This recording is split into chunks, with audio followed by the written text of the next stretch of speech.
en Medio Oriente y lo que hace particularmente Israel, hay como dos sintonías, ¿no? Una, la que el mundo propone y otra, la que Israel, bueno, de alguna manera presupone. Se lo digo porque el Board of Peace está trabajando para el desarme de Hamas y, de acuerdo a las declaraciones, Hamas estaría de acuerdo en avanzar con sus condiciones, pero en Israel hay mucho temor. Netanyahu, que ha dicho que hasta que el Hamas no se desarme completamente, Israel no se retirará de la franja de Gaza. Jared Kushner, ¿no?, que ha tenido estos días encuentros concretos, el delegado y yerno del presidente Trump, entre otros con nada más ni nada menos que Jalil al-Haya, el líder más importante hoy del Hamas. Ha estado también, obviamente, con los máximos referentes de Egipto y otros que intervienen. Bien, gran tema. Lo extrañamos, hace mucho que no lo tenemos con nosotros, aunque siempre está, y seguro podrá darnos una clara crónica y también un panorama de esto y más, el periodista Marcelo Kisilevsky. Querido Marcelo, ¿cómo estás? ¿Qué tal, Miki? Realmente se extrañaba después de un tiempo en el que empezó un poquito a reactivarse la actividad como guía turístico, especialmente con grupos de Taglit, del programa Birthright o BRIA, como lo conocen en Argentina. Habría un poquito de reactivación. Te voy a dar un ejemplo. El otro día guié a católicos en una familia, un grupito muy chiquito de católicos. Entramos en el Santo Sepulcro y había cola de 15 minutos, pero había. No de 2 horas como en los buenos tiempos y en los tiempos de normalidad y como esperemos que haya de nuevo, pero sí, bueno, había más gente en el Santo Sepulcro. Vamos, esperemos que aumente. Es una gran noticia, además de que lo que seguimos aquí en la información habla de que el aeropuerto de Ben Gurión está permanentemente, yo no sé si colapsados, pero con muchos pasajeros, lo cual habla también de muchos israelíes que comienzan a viajar nuevamente y también de algunos que, como dices, vienen a visitar Israel. Sí, acordémonos que estamos en el periodo de vacaciones a full, la recta final con rumbo al inicio de las clases en los colegios aquí en Israel. Entonces, durante agosto todas las familias, y más con el calor que hace, todos los que pueden se van al exterior. Hay empresas de aerotransporte que están volviendo a volar a Israel, como KLM, como United, como, bueno, algunas no quiero tirar nombres así nomás, pero se está reactivando también el vuelo. Hay noticias que hablan de ya la necesidad, como decís, de ampliar el aeropuerto Ben Gurión. Está colapsado. Cuando se reactive todo el turismo, realmente va a desbordarse el aeropuerto y por eso es importante tener esto en cuenta y no sé qué están planeando, pero lo van a ampliar. Esperemos llegue ese momento, querido Marcelo, porque claro, ahí es día a día, ¿no? Por un lado estas buenas noticias, pero por otro lado todo puede cambiar en 15 segundos. Y cuando hablaba en el inicio del Board of Peace, que bueno, nos plantea buenas noticias supuestamente sobre Gaza y el desarme del Hamas y lo que podría venir ahí, reconstrucción y más, bueno, eso por un lado, y por otro el temor de Israel de que esto no sea cierto, de que sea una nueva operación del Hamas de mentir. Bueno, lo habitual, y entonces pedirte una pequeña crónica de qué es lo que ha pasado en las últimas horas y qué se puede pensar.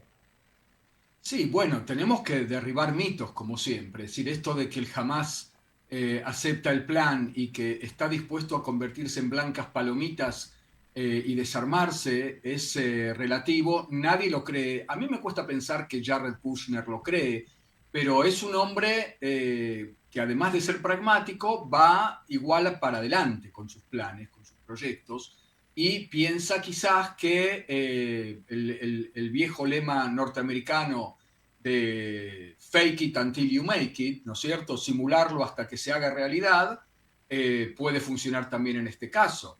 Es cierto que Israel dijo, hasta que el Hamás no se desarme, nosotros no nos retiramos ni un centímetro. Pero también es cierto que el Hamás dijo, sí, estamos dispuestos a desarmarnos, pero, uno, no nos deshacemos de los Kalashnikov y de los misiles RPG, porque esas son armas defensivas. Y yo digo, bueno, pero ¿con qué hicieron el 7 de octubre? Sino con misiles RPG y con Kalashnikov, además de granadas y otras cosas, y ametralladoras. ¿Qué van a poner adentro? Segundo, lo vamos a almacenar, no lo vamos a entregar a las armas pesadas. O sea, cohetes, los túneles que les quedan, no sé dónde los van a almacenar. Ametralladoras más pesadas, ¿dónde las van a poner exactamente? ¿Y quién va a tener las llaves de los almacenes, de las armerías donde van a poner todo? ¿No? Y además, 3, no nos vamos a desarmar, como si eso se llamara desarmar, hasta que Israel no se retire de hasta el último centímetro de la franja de Gaza. Entonces uno dice, bueno, ¿de verdad Estados Unidos interpreta que eso es aceptar el plan? Yo te pregunto a vos, no sé. O sea, es cierto que Israel dice, nosotros no les creemos una palabra al Hamás, pero no le creemos una palabra porque están diciendo que no se van a desarmar. Entonces, ¿a dónde va esto? Y si la reunión del Board of Peace, la Junta de la Paz o el Consejo de Paz, donde vinieron Jared Kushner, vino Mladenov, el director de este Consejo de Paz, vino Tony Blair, se reunieron con el jefe de la inteligencia egipcia, se reunieron con Jalil el-Hayy, como bien lo mencionabas. Jalil el-Hayy es el architerrorista que se salvó por un pelo en Doha de un bombazo israelí, y todavía Israel se tuvo que disculpar. ¿Te parece que va a salir algo de todo esto? La pregunta que hago es, ¿qué alternativa hay? Es buenísima la pregunta. Puede llegar a ser que el fake it until you make it de repente tenga resultado. ¿Por qué? Porque se van a empezar a permitir la entrada de efectivos de la fuerza de paz. Ahora, la fuerza de paz también tensa, pone en estrés al ejército de Israel, que bueno, mientras tanto está maniobrando entre las restricciones de Trump y la luz verde de Trump, dónde podemos atacar, dónde no, dónde se puede atacar dentro de la franja de Gaza, más allá de la línea amarilla, con la autorización del jefe de Estado Mayor Eyal Zamir, y todo tipo de artilugios por el estilo, donde hoy ya hubo un eliminado del Hamas y otro eliminado de la Jihad Islámica en el sur de la Franja de Gaza, tanto dentro de la línea amarilla como en Jan Yunes en el sur. Esas son las noticias que, o sea, sigue habiendo todo el tiempo ataques por parte del ejército israelí, que también a mí me parece son un mensaje. Acá no cambió nada. Ahora, estos soldados que de repente son de Marruecos, Marruecos dijo vamos a mandar a 500 soldados, o sea, Pakistán o Indonesia, mejor dicho, habían dicho que que iba a mandar 8.000 soldados, no sé cuántos de esos van a entrar en la primera tanda y esto no va a ocurrir por lo menos en los próximos 2 meses. También tensa a Israel, fuerzas árabes dentro de la franja de Gaza que no son Israel. ¿Va a ser conducente en algo? ¿Qué comunicación van a tener con el Hamas? ¿Cómo se van a ver afectadas las relaciones entre Marruecos e Israel en el terreno?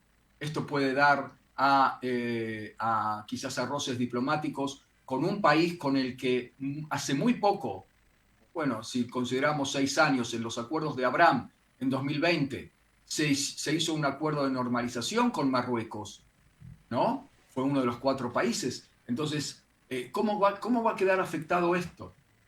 El panorama es muy incierto, no vemos que vaya hacia una pacificación. Dicho esto, si me permitís agregar un párrafo, en Líbano se está negociando entre Jerusalén y Beirut a espaldas de Hamas, perdón, a espaldas de Hezbollah. Uh-huh. ¿Por qué se me mezclan? porque el formato en Gaza es absolutamente distinto. Los acuerdos se hacen con Hamas. Y esto de que Jared Kushner esté sentado en una misma sala con Jalil El-Haye nos pone los pelos de punta. Pero alguna cosa hemos logrado. Hemos logrado la devolución de los secuestrados, por ejemplo. Hemos logrado la retirada y el dibujito de una línea amarilla en la franja de Gaza. Y hemos logrado que el statu quo nuevo sea que hay ejército entre los terroristas y los habitantes civiles israelíes, y ya no que los terroristas de Hamas estén viendo cómo los israelíes cuelgan la ropa y los niños toman la leche a la tarde en sus casas. En el Líbano, nada que ver. Se negocia entre el gobierno de Israel y el gobierno del Líbano, dejando absolutamente afuera a la otra parte combatiente, que es Hezbollah. Bueno, uno dice, bueno, pero no se negocia con terroristas y por eso con el Hezbollah solamente liquidarlos. ¿Perdón? Acabamos de contarles cómo sí hemos negociado con Hamas. Eso de no negociamos con terroristas es un mito que hay que dejar incluso de decirlo. Digo, Entonces, hasta que no se negocie con Hezbollah también, tampoco va a pasar nada en el Líbano. dos realidades distintas que de alguna manera tienen puntos en común, pero a la vez tienen realidades obviamente muy distintas, sobre todo porque, bueno, Líbano es un país constituido con un gobierno que intenta de alguna manera, si puede o no, con Israel, neutralizar al Hezbollah. Y la otra realidad de los mitos, dijiste, hay que destruirlos, porque creo que ahí estamos hablando 7 de octubre, hace ya casi van a ser 3 años. ¿Cuánto tiempo más la franja de Gaza puede permanecer en un status quo como el que está? Que hoy es un híbrido en términos de destrucción, del Hamas manejando todavía el gobierno y las armas que tienen, cuántas tienen o no tienen, es una pregunta estratégica y militar, pero por otro lado, esa a veces yo diría fantasía, ¿no? De que va a borrarse el Hamas, no va a existir más Hamas, no va a existir más Hezbollah, los terroristas se van a transformar de repente en pacifistas, es una fantasía y hay que en algún lugar comenzar a avanzar en procesos que permitan una realidad distinta, si no esto es una tragedia eterna, no sé cuánto tiempo también se sostiene para Israel y para los enemigos de Israel, pero es simplemente, yo decía, ¿cuál es la alternativa si es que la hay? Yo no sé si hay alternativa, la verdad que sigue siendo una buena pregunta. Jared Kushner está negociando con Jalil El-Haye y es cierto, para nosotros es igual o peor que Yihya Sinwar, pero es su heredero. Pero al mismo tiempo, el Hamas es el que gobierna efectivamente lo que les quedó de la Franja de Gaza. Se están fortaleciendo, están volviendo a extender su burocracia, sus empleados, su policía, cobran impuestos, manejan la ayuda humanitaria, la reparten a gusto y piacere, en parte vendiéndola en el mercado negro, en parte cobrando aranceles por esa ayuda humanitaria. Están gobernando perfectamente. Hay una encuesta que dice que la popularidad del Hamas ha bajado, pero ha bajado en tanto gobierno. No ha bajado la idea, el ideario. Hay una encuesta nueva que salió ahora de el profesor Shkaki, un palestino, pero que de vez en cuando hace encuestas interesantes y creíbles en la Franja de Gaza, donde se ve que es cierto que el gobierno de Hamas, es decir, no quiero que me gobierne el Hamas, porque es opresor, porque es corrupto, por todo eso, pero al mismo tiempo la gente no está abandonando, en más de un 40% por lo menos, la idea de la lucha armada contra Israel, que lo ven como algo necesario, También ¿no? eso es entendible, Marcelo. Digo, cuando uno lee y sigue el análisis, dice, bueno, también eso incluso es entendible después de 3 años de guerra tan dura, tan difícil, y donde, como bien todos sabemos, jamás es no solo el gobierno terrorista, sino también el que por otro lado le da asistencia y el que maneja la franja de Gaza. Hay un factor extra que obviamente no hemos mencionado, pero que tiene mucha importancia y que no sabemos demasiado, que es la autoridad palestina y los tecnócratas posibles de esa autoridad palestina, si podrían o no lograr eh, de alguna manera incorporarse a Gaza, ni hablar de lo que pasa en Judea y Samaria. Ahí no faltan nunca elementos para que sea complejo. Sí, yo no sé qué tipo de gobierno tecnócrata puede entrar a un lugar donde las armas las tienen otros, ¿no? Entonces, solamente un escenario en el que esa supuesta fuerza internacional entra y se enfrenta con el Hamas y toma las riendas desde el punto de vista de lograr lo que se suele llamar el monopolio del uso de la fuerza o el monopolio de la violencia. Nada va a cambiar y se corre el riesgo también de una libanización y o de un esquema igual al que siempre tienen esas fuerzas internacionales de la ONU, cascos azules, FINUL y como se quieran llamar, que nunca han servido para nada, ¿no? Es la misma expectativa que se tiene en el Líbano.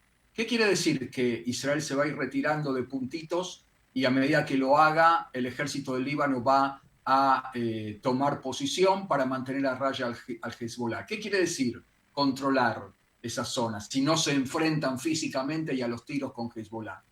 También es una cosa que es incierta y por eso, cuando vos decís cuál es la alternativa, a mí me da la sensación que muchas veces en el Medio Oriente, en lugar de tenderse a esas soluciones, se tiende a decantaciones. Es decir, no se va a cambiar nada dramáticamente, la situación va a ir decantando en otra. ¿Cuál va a ser esa otra? Puede llevar años de transformación. Todo va a depender de que de repente lo que nosotros vemos como algo optimista, que es Jared Kushner y su plan, Donald Trump y su Riviera Singapur en Franja de Gaza, tengan largo aliento. Y los terroristas saben que tienen apenas 2 años para terminar la tarea y después se van. Sí. Además, agregando que además de eso de el tiempo dirá que puede ser bueno o no, y en el Medio Oriente es muy clásico, ¿no? Esto de los tiempos son otros, también siempre están los intereses. Si el otro tiene algo realmente importante para perder o para ganar, y eso es parte de esas negociaciones complejas que seguramente se están dando. Marcelo, te llevo algo más porque, claro, eso tiene que ver con el afuera, pero el afuera en Israel es el adentro y el adentro es afuera. Todo está de alguna manera vinculado. Hoy, primarias del Likud, y uno se pregunta desde lejos de qué se habla, qué significan primarias cuando el líder del Likud, Benjamin Netanyahu, por el momento dice yo continúo y además hago, deshago. ¿Qué está pasando hoy con esas primarias y para qué sirven? ¿Para qué sirven? Me tomo el tiempo para pensarlo. Te digo, te digo los números mientras tanto. 140.000, ¿cómo se dice cuando uno se Votan, inscribe sí, registrados para votar. registrados para votar en el Likud? Están presentándose 124 candidatos, de ellos 40 están funcionando, están desempeñándose ya ahora como diputados de la Knesset. Hay algunos ministros entre los candidatos, todo para unos 14 lugares reales en la lista nada más. La mitad de todos los diputados que hoy en día tienen Likud están viendo terminar su carrera política, por lo menos por el momento. ¿Por qué Tenemos... solo, por qué solo 14? Dinos por qué solo 14, si el Likud debería presentar, bueno, formalmente los partidos ponen 120 sabiendo que, bueno, llegarán a una determinada cantidad de bancas, pero ¿por qué solo 14? Por supuesto que están votando por 120 Ujú. y el que sea 120 y 119 y 118 Se quedan en van a casa. decir, Gracias. van a contarle a sus nietos que han sido elegidos como candidatos a Eso, que diputados fueron candidatos. A la Knesset de Israel, obviamente. Pero estamos hablando de una situación en la que, según las encuestas, según los sondeos de intención de voto, el Likud nos saca más de 23 hoy. Ujú. Y Netanyahu hizo lo que se puede llamar, no sé si está bien en la jerga política argentina, un blindaje, una reserva blindada de 9 lugares de esos 23. Uno de ellos es él.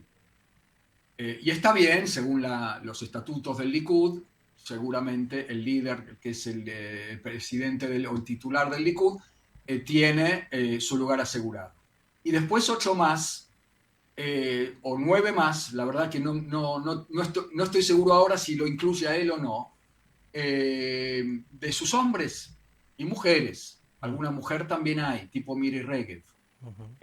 Pero Miri Regev ocupando también el lugar reservado para la mujer. Hay un casillero en la lista que es para la mujer y ahí se pelea con gente como Mai Golan, una súper extremista, delirante, petardista, incluso con sospechas de corrupción, y Tali Gottlieb, que para Netanyahu es espantavotos. Según los cálculos que han hecho internamente, les está espantando, si entra en la lista, 2 mandatos, 2 escaños les puede hacer perder.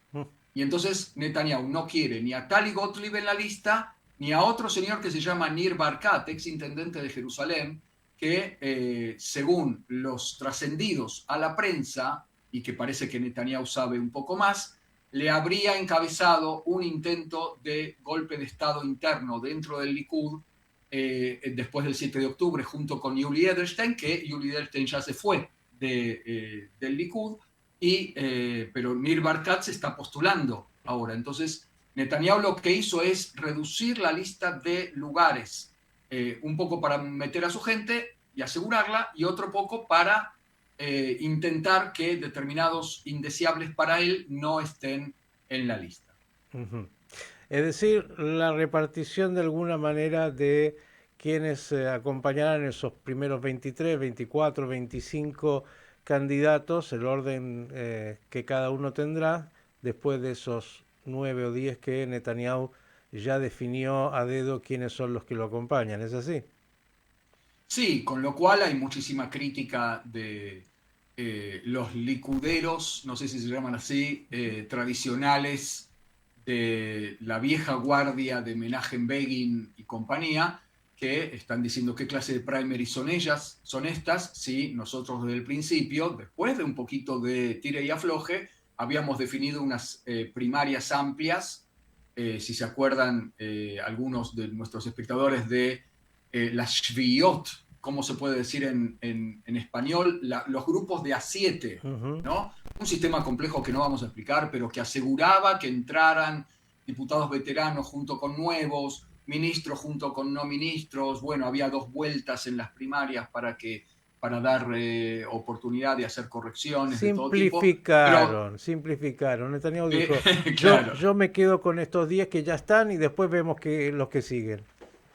los importantes me los llevo yo. Hay otro fenómeno también que no sabemos cómo va a funcionar, que es una inscripción masiva de nuevos miembros del Likud, Haredim, ultraortodoxos, que también van a estar intentando hoy influir en la lista.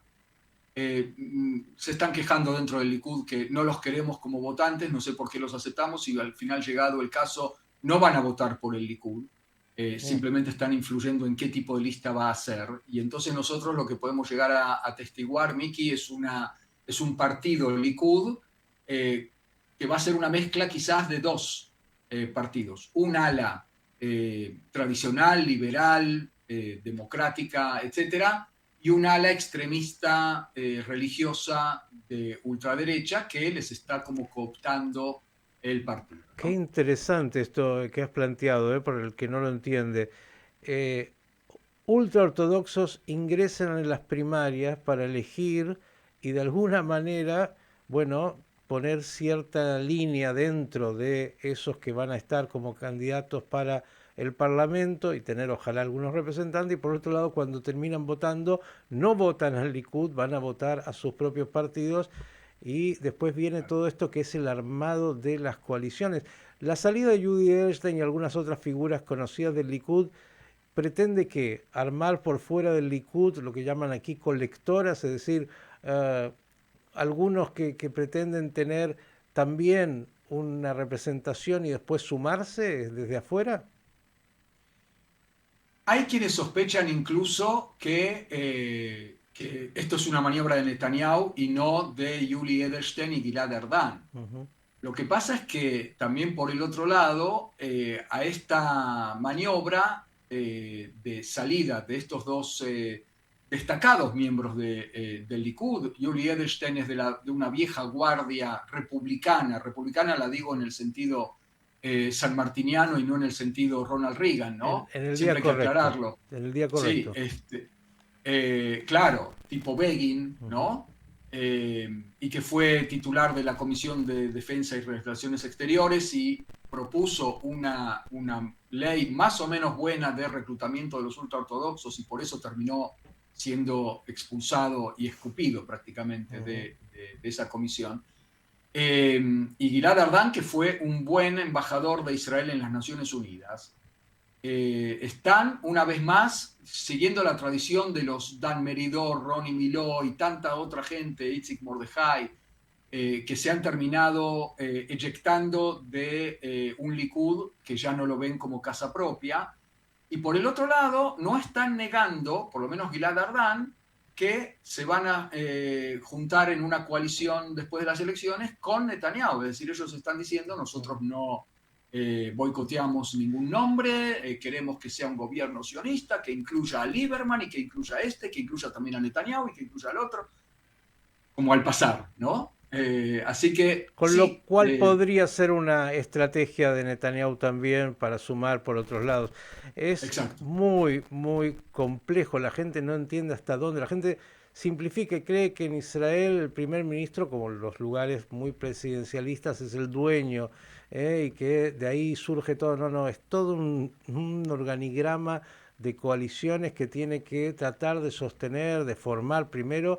Y en ese lugar hoy leía por lo menos una información que dice que en la intención, después veremos qué es lo que pasa en realidad, están cabeza a cabeza, dice Netanyahu, con Gadi Eisenkot. ¿Esa paridad podría existir? Esa paridad existe. En este momento, según distintas encuestas, Gadi Eisenkot tiene entre 23 y 24 escaños en las intenciones de voto, Netanyahu tiene entre 22 y 23. Por supuesto que según el canal 14 tiene 33 Benjamin Netanyahu, no se entiende a quiénes les están preguntando ellos, pero de todos modos, sí, hay una paridad, pero tengamos en cuenta, Miki, que acá las elecciones se dirimen bloque contra bloque, más que Así partido es, así contra es. partido. Y Esto entonces, también es muy importante explicárselo a la gente porque puede sacar Gadi Eisenkot un par de bancas más incluso. Después habrá que ver si puede conformar gobierno, porque este es el tema. Necesita esa coalición de 61. El último recuerdo que tengo, y en este caso fue porque no quiso transar, como dicen en Argentina, fue Tzipi Livni, que sacó la primera mayoría, la primera minoría, que es la manera que se tiene que decir, y como no estuvo dispuesta a, bueno, arreglar con aquellos que ella no podía pretender tener en un gobierno, dijo no y termina Netanyahu armando gobierno.